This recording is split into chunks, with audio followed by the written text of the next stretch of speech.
my name is Shara Ogan. I'm an intuitive coach. And today I'm going to be talking about how the mind, body, and spirit are integrated together. I'm going to talk to you about how to find your life purpose and how I personally found my life purpose.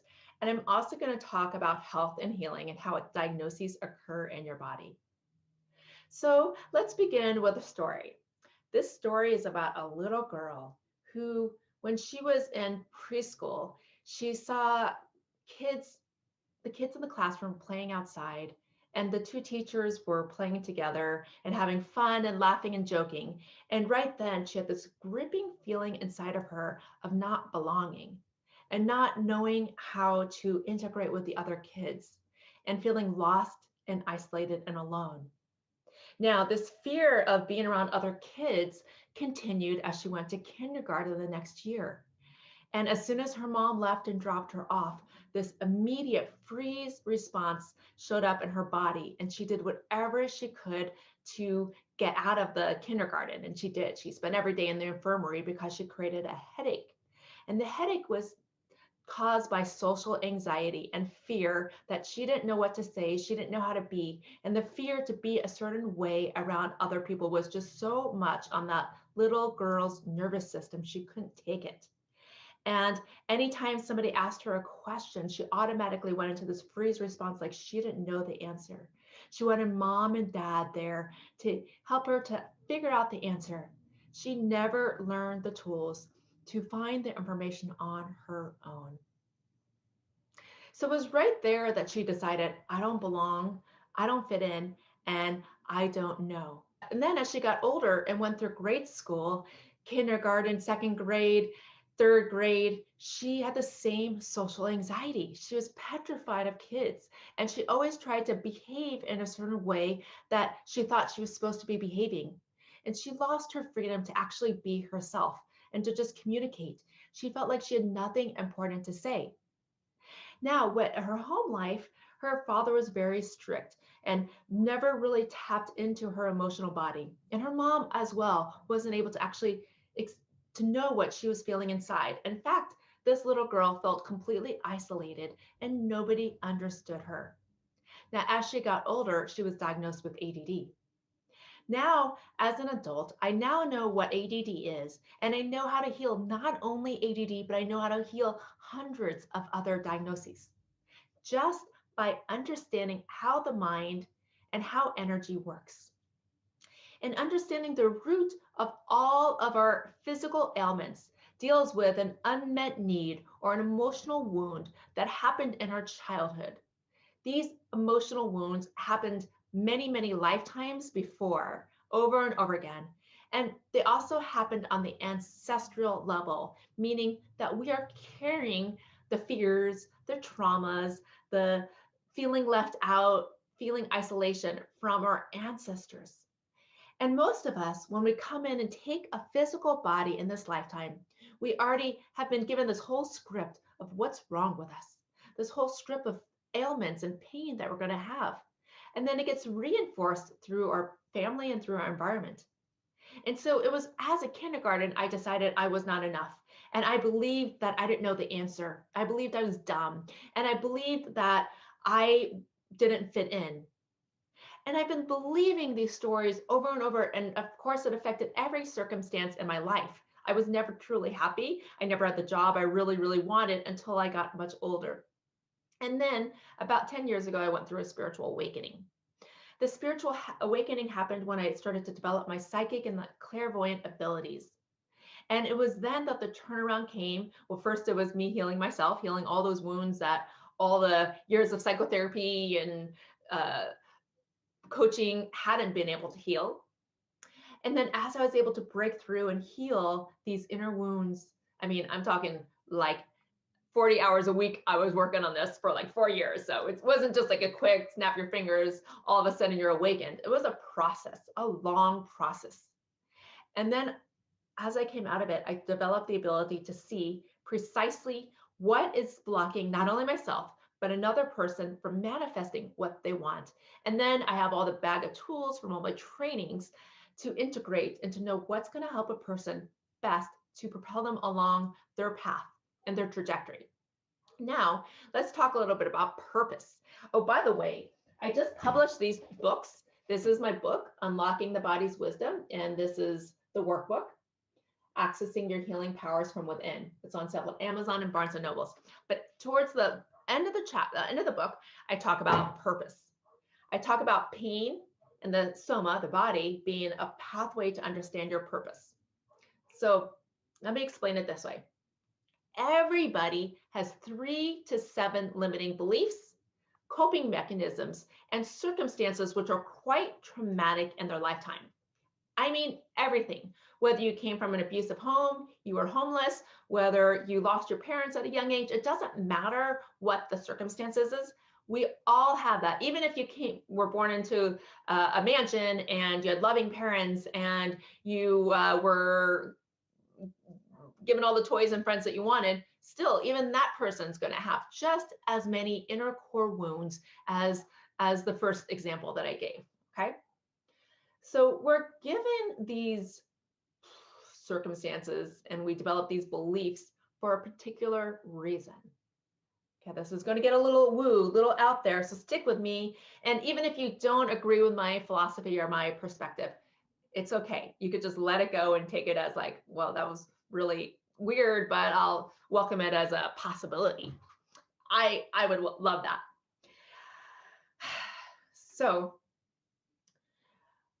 we're given these hardships because there's a certain lesson that we need to learn, a lesson that's going to propel us along our trajectory to a higher level of evolution. What might that lesson be? What might you need to learn? Well, let's use the example of my childhood. Having no friends, being isolated and alone, being completely fearful of kids, and never speaking up. Okay. So first of all, let's start with the never speaking up one. Well, who would Shara be if she spoke up? I was actually, you could use the adjective mute. Like I never talked at the dinner table with my family. I never said a word in class. Oh my God, God forbid the teacher calling me. That would be so scary if the teacher ever called on me. I remember second grade, I had that thought. So who would Shara be if she actually overcame her fear of not having anything important to say and her fear of what other people might judge her for if she did talk? Whoa, let's just imagine that. Who might she be? And then let's take another example. Let's see. I'm just talking from my heart here, by the way. None of this that I make notes on before I came on here. Okay. Having no friends and being outside of social groups and not knowing what to say to people, not knowing how to connect deeply with people. Okay, so why was I given that lesson? Who would I be if I was able to heal that and transform it and convert it to the other side? Well, maybe if that little girl in her growing up path was able to heal that, she might be the woman who could actually deeply connect to people. She could have a way where people would actually feel drawn to her or comfortable with her. And instead of in the youth, it was more like, get away from me, everybody, you're scaring me. I never said that, but I felt that. And I did things to make that happen, of course. Instead, like my awkwardness is what had people stay away. Well, if she overcame her awkwardness, then she would be normal. And if she was normal, then people would be drawn to her for maybe something that she had that other people wanted, for instance. Let's use the example of me being the outsider, me being the ugly duckling in my family, me being always the one on the outside. Well, if I was given that in my lifetime, what might somebody with those patterns and traits be like if that was healed? Let me see. So if she's not the ugly duckling, the one on the outskirts, then maybe she's the one that people want to have a part of their team. They want to have her on in the group. They want to get closer to her to learn something about themselves or to develop qualities that that person has within inside of themselves. So in other words, the childhood image is one of like a single person and a Nile River around them, where everybody's like on the other side of the river. If she overcame that, then everybody would be on the same side of the river with her and with her. There's several different imageries you could have. Some are that people are, I have this image, I'll just say that it's kind of like the Statue of Liberty, like I'm at the top of the hill and everybody's kind of like around me and supporting me and like that image. those kind of things. Like that is the life I'm living because I've spent so long healing those wounds, climbing that mountain to overcome and to be grateful for having the life I've been given.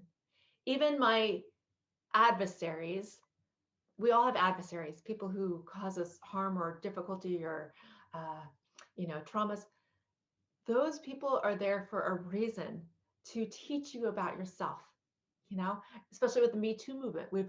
Most of us women have had some experience where we had some experience with the opposite sex that set us on a downward spiral, which then we got to be the upward spiral to the point where we became empowered. So this is the episode of the empowerment of women. How many of you right now can taste the level of empowerment that you've had because of some tragedy or trauma or difficult situation that you faced in your lifetime? Just take a moment. That's a really deep question. And if you haven't healed, I mean, many people who, especially many of my clients, they come to me because they haven't healed their wounds. In fact, I'm working with a woman right now in New England who has never even actually spoken about her abuse as a child. And I'm the first one she's sharing this with. God bless her. I feel so honored. And first of all, I don't encourage her to just go talk about people. That's a personal decision. I encourage her when she's ready to speak her truth and not to hold back her voice because she feels like she's keeping other people safe. A lot of people, a lot of us women, we do that. We try to do what's best for the other people, but sometimes telling the truth, even though it might be harmful, could be in the best. And even though right now the harm may be like painful back at you, we get to a point, especially clients when they work with me, that the truth is something that has to come out. It has to, as soon as we speak it and release it, then we get to release that burden of the energy that we've been holding on to. I don't know if any of you could relate. If you could relate to anything I'm saying, please write in chat. I respond to all of my chat. Please ask a question. Please share your own experiences. I welcome that. I'm just going to take a breath in honor of all you've been through and all you've overcame. And if you haven't overcome it or felt empowerment from it yet, don't worry. I mean, it's taken me a long time to get here. And that's a journey as well, to get to a point where we could love these people who have caused us so much pain or forgive them even. That's a huge step. Take your time with it. There's no need to rush on that sort of healing. Okay, so I'm going to kind of switch gears right now, talk about a little bit of a different topic. And I'm going to talk about the inspiration for my book. So just a little bit about me. My background is I worked in the medical field as an occupational therapist. So I worked with people's pain for many years, and I'm a Feldenkrais somatic practitioner. So I'm very good with the physical body, knowing how to touch a person in a way to help them to let go of their excess holding patterns so that they can move more in alignment with their innate self, more with freedom and ease and flow in their body. That's what we all want. We want to move effortlessly like we did as a child. If you want to know what effortlessly means, just watch how a baby moves. And we could reteach ourselves to get back to that. However, what happens is like then our mother yells at us, or we have a trauma, or people laugh at us at school, and we clench and we hold. And this is where traumas get lodged into our bodies at a cellular level.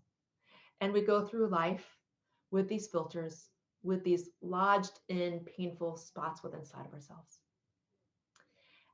Eventually, if these aren't healed, these emotional wounds and unmet needs and traumas are not healed, they will present themselves on the somatic level, on the body level, as disease, illness, or injury. So what I was about to share with you is I had many years of working with people in the clinic as helping people with their pain. But when I transitioned into doing intuitive coaching and helping people both on this really deep level of coaching and doing the psychic readings, their pain went away without me even touching their physical body. It was the craziest thing, I'm telling you. It happens again, I'd say pretty much 100% rate of either significantly alleviating people's pain or healing their pain completely after a single session. It's incredible. Have um, I have a Lyme's client that I work with, and after each session, her pain goes away. Sometimes people have a headache, and then their pain will go away. So most people that work with me are women who are on the path and wanting to excel in their career or find the love of their life, and they may have like some little bit of discomfort. And some people come to see me because they have chronic illnesses. In fact, I'm working with a client with MS. I have us download that within 6 months of working with me, she'll be 80% healed after having legs that pretty much don't move her at all. That's how confident I am in my work. Woo! Anyways, so as I was healing people just through my readings and through my psychic work, I started to notice a pattern of certain diagnoses, a pattern of how their limiting beliefs and thoughts showed up. And so I wrote these down. And that's how I created a section of my book where I outlined 140 diagnoses, the root causes, and then some healing strategies that you could do. So I'm so excited to share my book with the world. But once again, it's called Unlocking the Body's Wisdoms, Accessing Your Healing Powers from Within. It's on sale at Amazon and Barnes and Nobles. I'm just going to take a breath here and see if there's anything else I want to fill your ears with. I know I've just thrown so much content out at you. I guess what else I want to say is healing doesn't have to be so hard. It was very hard for me, and then I learned in my later years that it didn't have to be. For one thing, if you have somebody there who could really hold you and see you so deeply, I only once in my entire life ever had that. And it actually had me take a breath, just like how a chair supports you and you could lean back and feel held. This is what having a person who sees you and knows, and you know that they won't let you fall off course too far. This one woman I worked with, she just really saw me. She saw when I was off, and she was able to hold me there and to kind of keep giving me the lifeline and bringing me back and bringing me back. That's powerful work, to have someone who knows you and sees you better than you know yourself, who could keep bringing you back into that line. And the other thing about healing is, most of the people, by the time they find me, they've been through many courses of acupuncture and therapy, or I'm talking specifically if they have a physical ailment. And we all, as spiritual women who are on the path, maybe have some insight that there's something that the doctor is not telling us that may be contributing to this physical ailment. Okay. Just take a moment right now and think about if that might be true for you. And if that is perhaps your case, I'd love to hear it in the chat. For instance, I was once struggling with extreme digestive problems, like so extreme that I became like 100 pounds, and I'm 5'7". That's how bad it was. I had to be hospitalized. And the doctors were like, it was like a million tests trying to figure out everything. And I knew from the start they weren't going to find anything. I didn't realize how strongly the power of the mind was at that time, to be perfectly transparent. I did enter a course of actually Eating Disorder Institute. That's where I had to go to get my healing. And it was a really first step on my spiritual healing. This was when I was in my 20s, to get myself to just actually realize the deep connection between the mind, the body, and the spirit. I want to just leave with some healing, inspirational remarks on that. If you've been coping with some physical something, even if it's like low back pain or rotator cuff, there's more than just what the doctor is telling you. In fact, there's a reason that it's happening. My book will talk a lot about what that reason is, but of course, it's up to you to find that. It takes deep reflection, just tuning into yourself and really allowing yourself the opportunity to listen inwardly. And I leave that with you, because you have the answers within you. It's your intuition center, is your inner compass. And we must open it up more. We must allow it to guide us. We must listen to it more for what our body, our mind, and our spirit needs in this moment and future moments. In fact, let's all do this together. You can even just put your hand on your heart. Come inside yourself and ask yourself, to your heart, what does my body need right now? What does my body need right now? Might be a nourishing meal, might be to do exercise, might be to have a hug. Okay, and then the next question is, what does my spirit need right now? What does my spirit need right now? Might be to have some connection with a friend or join a group where you get some oxytocin fill.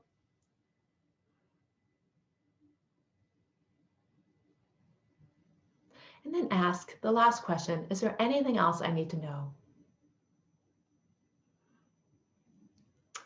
And with that, I'm going to give you all a big ethereal hug. Thank you so much for being here in my life, at least for this very moment. And I hope that I was able to impart one thing that impacted you and helped you to forward your progression and bring you a little bit more joy, a little bit more hope, and a little bit more peace.